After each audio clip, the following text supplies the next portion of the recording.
Baiklah, video kali ini saya ingin ceritakan kisah seram kawan serumah. Tunggu selepas ini. Assalamualaikum warahmatullahi wabarakatuh dan salam sejahtera. Selamat datang ke channel Ali Bosku. Baiklah, channel ini banyak menyediakan video-video yang menarik. Jadi jangan lupa untuk subscribe dan tekan butang loceng untuk update video-video yang terbaru. Jadi guys, kisah seram kali ini saya ingin kongsikan kepada anda. Dan kisah seram ini saya dapat daripada Facebook. Dan menurut ceritanya kisah ini adalah kisah benar.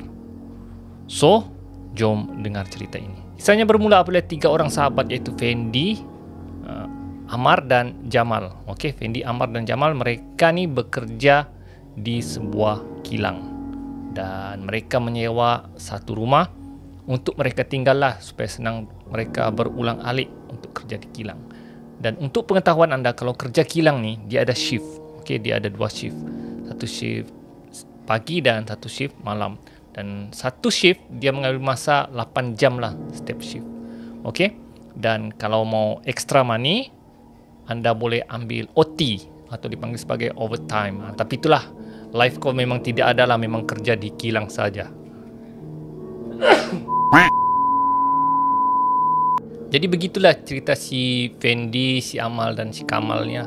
Okey, mereka bertukar-tukar shift lah. Jadi kebetulan si Fendi ni dia ambil shift malam. Manakala si Amar dan si Jamal ni dia ambil shift malam. Okey. Jadi dijadikan satu hari si Fendi ni shift malam, jadi dia siang dia berehat lah ya, berehat sementara menunggu shift malam. Jadi dia tinggal seorang di dalam rumah. Ketika si Fendi ni tengok TV, okay, sambil santai-santai lah, tiba-tiba dia dengar ada orang mengetuk pintu. Okay, tok tok tok tok tok tok. Jadi dia pun yang dia cakap. Awal pula si Amar dengan si Jamal ni pulang, dia cakap. Lepas tu bunyi ketuk sekali lagi lah. Jadi dia pun pergi buka lah. Dia pergi buka pintu. Bila dia buka pintu, tak ada orang. Tak ada. Dia cakap, aku salah dengar ke apa kan, dia cakap. Lepas tu dia tutup semula lah pintu. Dan dia pergi menonton semula TV. Sambil dia menonton, sekali lagi pintu dia diketuk. Tok tok tok tok tok, diketuk lagi. Dia cakap kan, apa hal, siapa pula ketuk ni kan, ni prank ke apa ni kan, dia cakap. Si Amar dengan si Jamal ni prank aku ke apa kan. Jadi dia pun pergi sekali lagi lah buka pintu. Dan sekali lagi bila dia buka pintu, memang tak ada orang. Cakap macam dia pun rasa macam yang lain macam ni kan. Kemudian dia cek di luar rumah dia lah. Dia takut ada orang lain lah ya, rumah jiran kah, rumah depannya kah. Sebab dorang sewa ni macam di flat lah, rumah flat. Jadi bila dia keluar, dia cek, tidak ada orang di kaki 5 tu. Tidak ada orang. Sama ada rumah jirannya kah, rumah di depan kah, tepi kah, tidak ada. Jadi dia berfikir semula, aku kah yang salah dengar kah, dia cakap kan. Tapi dia macam masih berfikiran positif lagi lah. Dia cakap, tak apalah. Dia tutup, dia tengok TV semula. Dan tengah-tengah tengok TV, tiba-tiba sekali lagi. Situ dia sudah macam, dia cakap kan, ini manusia kan ni, jin kan ni, syaitan kan ni, dia cakap kan. Main ketok-ketok pula ni. Kali ni dia macam marah sudah lah. Okey, marah sudah. Jadi kali ini dia ambil penyapu sudah. Dia cakap kalau nampak orang ni dia ketuk terus. Pintu tu masih diketuk, tok tok tok tok tok tok tok tok. Masih diketuk, tok tok tok tok. Dia cakap, ini kali lah aku pukul, dia cakap. Dan bila si Fendi ni buka, bila dia mau pukul, tengok ada kawannya si Amar di depan. Nasib baik, hampir dia pukul. Dia cakap, astaghfirullahalazim. Wahai Amar, dia cakap, kau kan dari tadi main ketuk-ketuk. Tapi si Amar tu diam saja. Ya, dia tidak bercakap. Dia cakap kan, diam pula kau, takutkah kau, dia cakap. Kemudian dia tanya lah, kenapa kau pulang awal? Shift kau belum habis lagi. Tapi yang yang Syamar tu hanya diam saja, tidak bercakap, ya.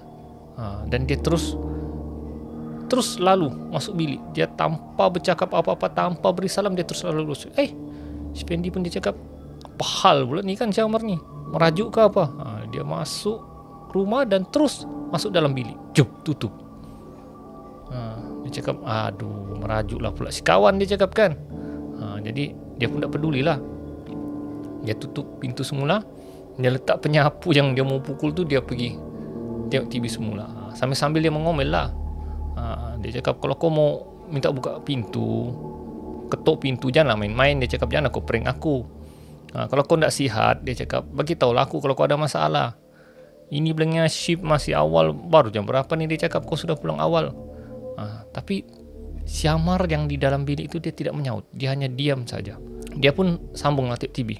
Sekali lagi bila dia tengok TV, pintunya sekali lagi diketuk, pintu rumah dorang. Dia cakap, dia cakap kan, Syamar sudah hendakkan si Jamal lagi, dia cakap kan. Lepas tu dia pergi lagi lah buka pintu. Oi, dia cakap macam dia marah sudahlah. Ingat aku ni kuli ke, dia cakap kan. Aku tukang buka pintu ke apa ni, dia cakap. Lain kali bawa lah kunci pendua apa, dia cakap. Dia macam marah sudahlah. Marah sudah. Si Fendi ni betul-betul marah sudah. Seolah-olah dia rasa diri dia macam kuli, ya, orang suruhan untuk buka pintu. Jadi si Fendi sekali lagi dengan mengomel-ngomelnya, apa kamu ni kan dapat ni retim. Dia buka pintu, guys. Si Amar, kawan dia masih di depan pintu. Dia pun terkejut. Dia pun tunjukin, kau Amar. Kemudian dia berfikir balik, siapa yang ketuk pintu awal tadi, dia cakap. Tapi kali ini si Amar yang bercakap lah. Sorry lah Fendi, sorry lah. Aku letih lah sekarang ni. Sorry lah, ambil ni, dia cakap, mi goreng. Tapi dia buat makanan lah, dia bagi si Fendi. Ni upah untuk kau buka pintu, dia cakap.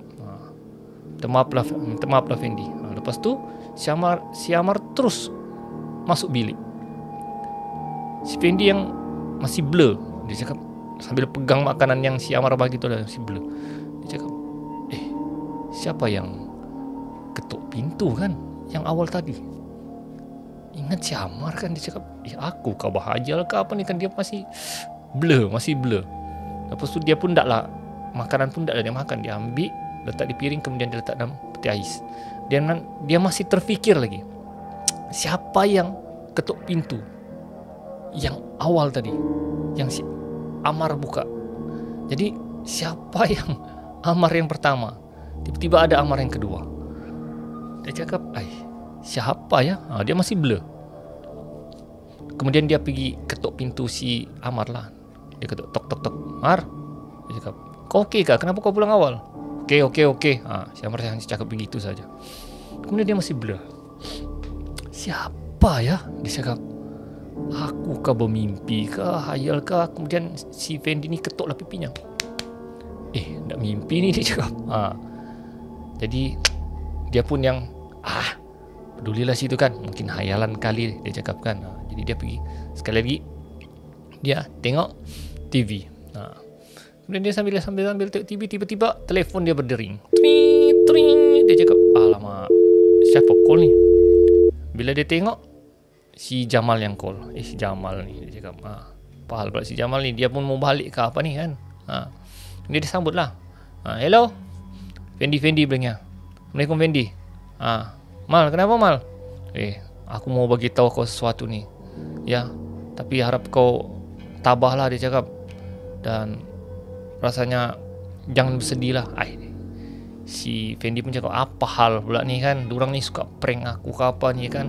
Dia cakap, hari jadiku lama lagi. Dia cakap, apa hal pula si Amar dengan si Jamal ni macam lain macam kan?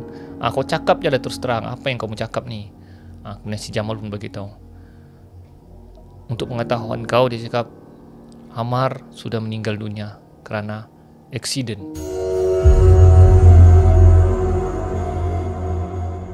Accident kereta ketika dia mau masuk kilang.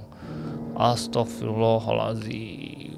Terkejut Fendi, dia cakap, kalau si Amar accident mati, jadi siapa yang datang ke rumah tersebut?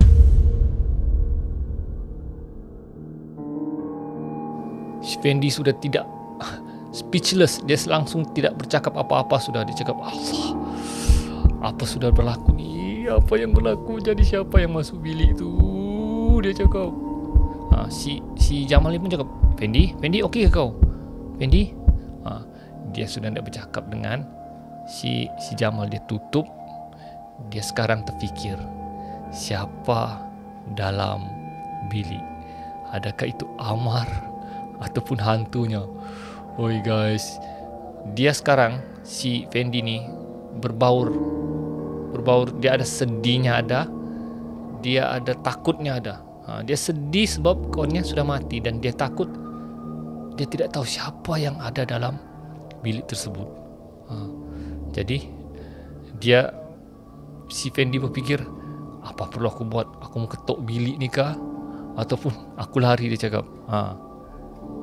Jadi setelah berfikir panjang, dia cakap, bagus aku keluar dari rumah ni lah, dia cakap. Sementara dia cakap, aku pergi tempat si Anu lah, dia cakap, pergi kilang lah. Aku mau tengok betul kah si Amar yang mati. Jadi dia pun dengan perasaan takut, dia ambil pakaian dia, bersiap, terus keluar dari rumah tersebut. Tapi sebelum dia keluar, dia kena lalulah bilik tu, bilik yang si Amar masuk tu. Dan bila dia lalu bilik si Amar tu, pintu bilik si Amar tu terbuka. Dia sudah tak toleh guys. Si Fendi ni terus lari keluar. Pintu dia tutup, kunci, terus lari keluar. Dia menuju terus ke kilang untuk memastikan si Amar betul-betul meninggal dunia. Dan bila dia sampai ke kilang tempat mereka kerja, yes, betul guys, memang rakannya si Amar tu sudah meninggal dunia. Dan dia rasa sangat sedih, dan sangat sedih sekali. Sebab kawannya si Amar ni sudah meninggal dunia. Dan dia beritahu hal sebenarlah kepada si Jamal tentang yang si Amar ada datang ke rumah, ketuk pintu. Jadi dia bertanya, siapakah yang datang? Jadi guys, siapakah yang datang ke rumah tersebut sedangkan rakannya sudah meninggal dunia?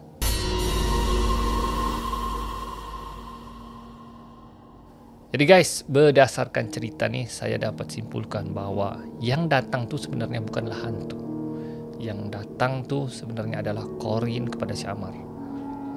Ya, sebab setiap manusia ni, kita ni ada Corin. Ya, kita ada pendamping kita. Ya, pendamping kita ni bukanlah dia macam mengacau kita. Ya, tapi dia memang akan sentiasa mengikut kita. Jadi kemungkinan besar yang datang ke rumah ketuk pintu tu adalah Corin si Amar. Jadi guys, setakat itu saja kisah saya kali ini. Mudah-mudahan ia dapat menyeramkan diri anda. Jadi kita akan berjumpa lagi di video akan datang. Ali bosku, Assalamualaikum.